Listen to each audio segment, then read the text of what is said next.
नमस्कार। आज हम भगवद गीता के एक बहुत ही निर्णायक क्षण पर गौर करेंगे। अध्याय 1 श्लोक 20। ये वो घड़ी है जब कुरुक्षेत्र का महायुद्ध बस शुरू ही होने वाला है। माहौल एकदम, आप समझ सकते हैं, तनावपूर्ण है। स्रोत हमें संस्कृत श्लोक देता है, अथ व्यवस्थिताम दृष्ट्वा धार्तराष्ट्रान् कपिध्वज प्रवृत्ते शस्त्र संपाते धनुरुद्यम्य पांडवा ऋषिकेशम तदा वचनमिदम आह महीपते। जिसका मतलब है, हे राजन, उस समय पांडुपुत्र अर्जुन जिनके रथ पर कपिध्वज था। हाँ, हनुमान जी के चिन्ह वाला ध्वज। बिल्कुल, वो कपिध्वज। तो उन्होंने अपना धनुष उठाया और सामने खड़ी धृतराष्ट्र की सेना को देखते हुए युद्ध के लिए तैयार हो गए। और तब अर्जुन ने ऋषिकेश यानी श्री कृष्ण से कुछ शब्द कहे। तो चलिए इस श्लोक में जो गहरे संदेश छिपे हैं उन्हें समझने की कोशिश करते हैं। तो युद्ध भूमि बिल्कुल तैयार है, सेनाएं आमने सामने खड़ी हैं और यहाँ पांडुपुत्र अर्जुन अपने रथ में है, शस्त्र चलाने के लिए एकदम तत्पर। पर सिर्फ उनकी तैयारी ही नहीं है यहाँ, है ना?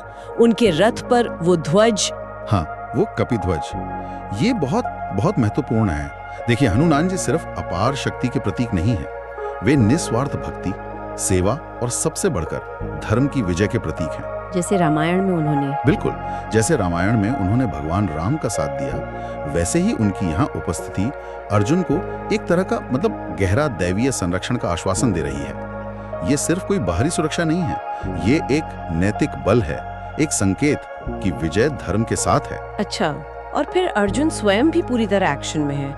वो अपना प्रसिद्ध धनुष गांडीव उठाते हैं। ये सिर्फ एक हथियार उठाना नहीं था, है ना? इसका मतलब कुछ और गहरा है। हाँ, बिल्कुल, ये उनकी तत्परता और दृढ़ संकल्प को दिखाता है। अपना गांडीव उठाकर वे न केवल शारीरिक रूप से युद्ध के लिए तैयार हो रहे हैं, बल्कि अपने क्षत्रिय धर्म, मतलब एक योद्धा के कर्तव्य को निभाने के लिए मानसिक रूप से भी पूरी तरह कमर कस रहे हैं। वो पीछे हटने वाले नहीं हैं। और उनकी नजरें वो सीधे धृतराष्ट्र के पुत्रों कौरवों की सेना पर टिकी हैं। मतलब अब टकराव तय है। हाँ, ये दृष्टि बहुत कुछ कहती है।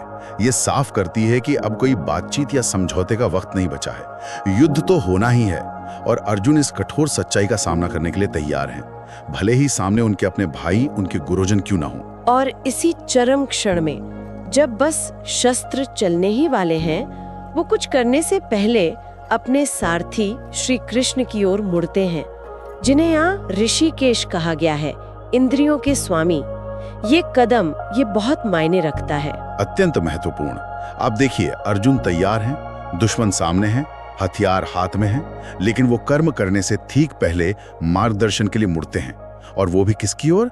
स्वयं परमात्मा श्री कृष्ण की ओर।